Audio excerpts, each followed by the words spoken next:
the local Springdale Messenger, so thank you to Anne too for that, for coordinating it. There's some of you might have got some of these pamphlets in your letters, in your letterbox. There's a bit of a letterbox dropped, so, and thank you for coming along. No, you didn't get one, but I think a few people accessed. You were saying you had it on your website, but well, no, it wasn't on the website, but it was. It's been around. Yeah, we've got pamphlets around Drysdale. It's been in the Independent. It's been in the Springdale. I think we're always open. In our last meeting, we spent a bit of time talking about how to communicate with the community and get information out about our public meetings, and we've tried lots of avenues to do that. But if you keep your eye on the Springdale Messenger, that tends to be the one that we favour, and of course if there's signage around the place as well. But thank you all for coming, and I won't waste any more time and hand over straight away to Darryl. Thank you, Darryl. Thanks, Matt. As Matt said, I'm Darryl Thomas. I do have the Deputy CEO of the Trust with me tonight, also in Frank. You've been introduced to Susan. We also have one of our Trust members and Chair of the Community Advisory Committee, which we run with the Cemeteries Trust, Mr. Sue Chisholm. So we didn't bring a large team, but just a quality one for you. Thank you for coming. This is the second time we've presented down here. The last time there wasn't as many people, but there were a couple of issues that came up and a couple of queries about what we're doing in the future. So in discussions with Matthew, thought that we'd go away and make some decisions and finalise some things and come back and do another presentation to the Drysdale community. Is there anybody that was here for the last time we did a presentation down here? Okay, we have 3 in the room. I apologise up front, because you're going to learn all the same stuff that you learnt last time, and the important stuff will come at the end of the presentation, all the bits that you want to hear. Okay, so I apologise for you. I will now apologise in advance if this doesn't work. Well, that did. Okay, just a little bit about us, just to explain. Nobody really understands how cemeteries work, or they think they do. You know, everyone thinks we're funded by the government or run by the council or something like that. We're not. Geelong Cemeteries Trust is a not-for-profit incorporated trust. We have a Cemeteries and Crematoria Act that we operate under. The trust is made up of members from the Geelong community who are appointed by the Governor and Council after, you would have to say, an arduous process of being appointed. It's not a tick and flick, it's a long process that takes usually about 6 months if we're lucky.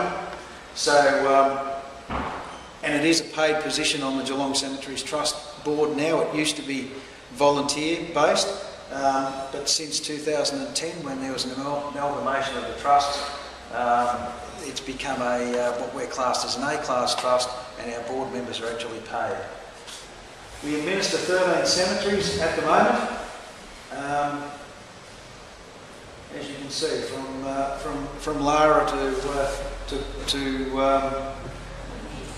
Port Arlington and right the way down to Lorne.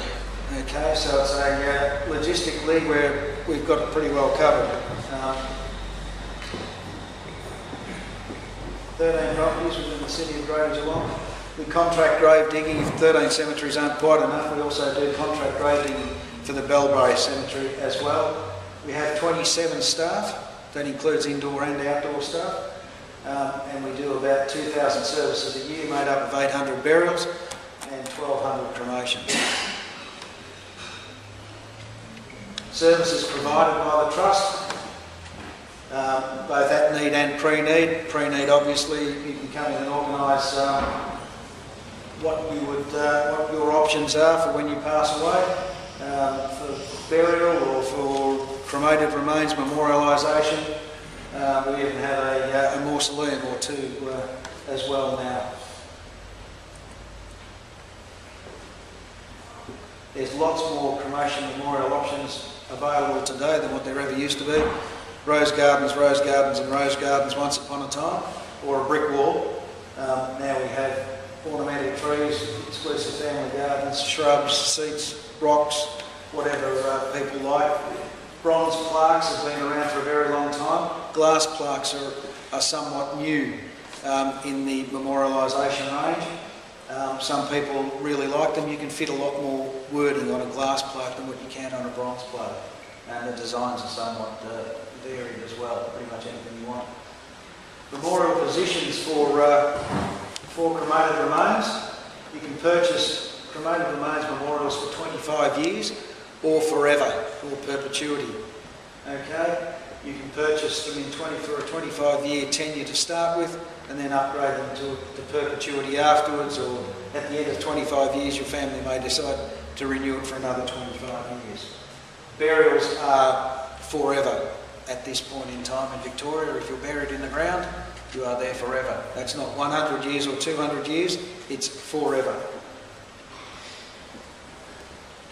Geelong Cemeteries Trust prides itself, I guess, on ideas sharing with the industry and making the industry a safer place for both our workers and for the public that attend our funerals. We're very careful we used to be very careful when we were digging the graves. We'd have people standing around and everyone wears a hard hat, and then when we're finished doing that we'd put colourful bunting around it, safety bunting, so no one would fall in it. Then just before we were inviting about 300 people to stand around the hole, we'd take away all the safety equipment. Doesn't make a lot of sense and doesn't work in industry anymore. Hence we designed a couple of things here to make things safer. The AC shoring set that you can see up in the corner there to make sure that all the graves actually stand up and don't cave in. We have the lockable grave cover down the bottom there that's put in place for when we pre-dig graves around the cemetery prior to the burial taking place. That lid flips over and locks into place to make it safe, so anybody in the cemetery don't end up in the hole prematurely. The rope safety net usually used on monumental graves, ones with concrete monuments or granite monuments that would fit over the top of them. And the elevated safety fence is what we use on all of our lawn graves through all of our cemeteries. If any of you have been to a Geelong Cemeteries Trust funeral in a lawn section in the last 10 years, you would have always seen an elevated safety fence around it. And they are very well received by our funeral directors, both in Geelong and the ones that come from out of the city. I mentioned before that we had Sue here tonight, who's the chair of the Community Advisory Committee. In 2010, when the Act changed again for us, it became part of our obligations to have a Community Advisory Committee. And this committee is to go out and do exactly what we're doing at the moment, or allow us to do this, so that we go out, we talk to the community, we explain what cemetery trusts do in your community and how we operate. Sue's here. Lyndon Smith is actually the chair of our Cemeteries Trust and a member of the Community Advisory Committee as well. Fred Frejar is the newest member of our advisory committee. Fred previously served for a very long time, 14 years I think, on the trust itself. Okay, he retired off the trust at the last changeovers, and we've invited him back onto the Community Advisory Committee so we don't lose his valuable knowledge. And Jeffrey's here as well. Jeff Anderson is also a member of our Community Advisory Committee and has joined us down here. Thanks, Jeffrey.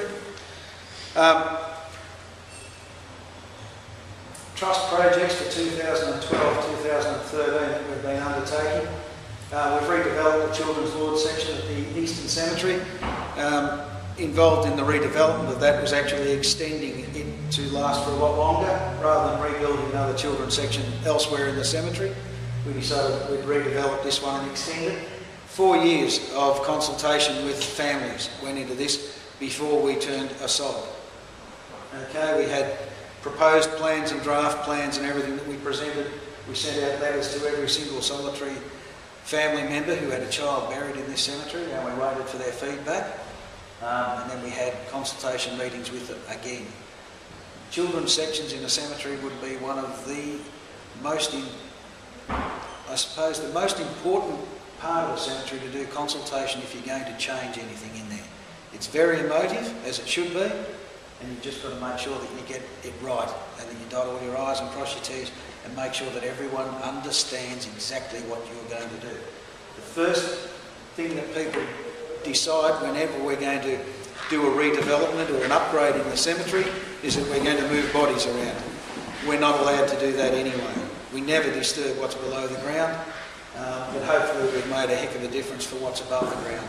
And we've had some very positive feedback, and we didn't end up on the front page of the Advertiser for the wrong reason, which is what will happen if you do something wrong.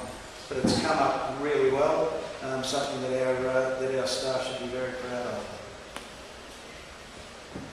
The northeast corner of the Eastern Cemetery. The Eastern Cemetery is basically a city block. It's 100 acres of land. This is the last piece of land in the northeast corner that hasn't been used for burial as yet. Once we finish doing what we're doing at the moment, which we're importing a lot of fill at the moment into it to build it up, then this concept plan will be developed over time. There's 10,000 graves that will go into this area. And that will complement the rest of the developments in the cemetery very nicely. And it will be a very nice area down there. Plaque beam replacements in the cemetery. When lawn sections were first developed in our cemeteries in Geelong, it was a really nice idea to keep mostly lawn and just put individual plaques through there. Now they're a maintenance nightmare for us.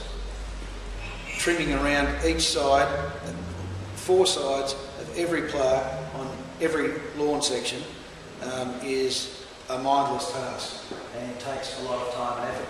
And it's not neat and tidy anymore. The plaques are, go crooked, you can't keep them straight. So what we're doing now is going through and putting concrete beams all the way through and putting the plaques back on the concrete beams. This neatens it up for the families, makes it a lot better, but it also makes it a lot better for us for maintenance, and particularly maintenance into the future. As I said before, this is in perpetuity, these lawn sections. Somebody will be looking after these lawn sections forever. So we need to make it as cost effective as we possibly can. I was saying before about funding. We've got to put money aside as the Cemeteries Trust is run as a business. It's not government funded. What we do, providing burial and cremation and memorialisation, is how we earn money. So we've got to put money aside for perpetual maintenance to keep these cemeteries running and maintained forever. Nobody can tell us how much money we've got to put aside for that, by the way. Something that's a recent addition in Geelong to the cemeteries is mausoleums, which are above ground interments of bodily remains, not cremated remains, bodily remains. So we put our toe in the water a couple of years ago and built the first one with 105 crypts in it, not really knowing to what extent it would be accepted. We got an undertaking by the Italian community in Geelong that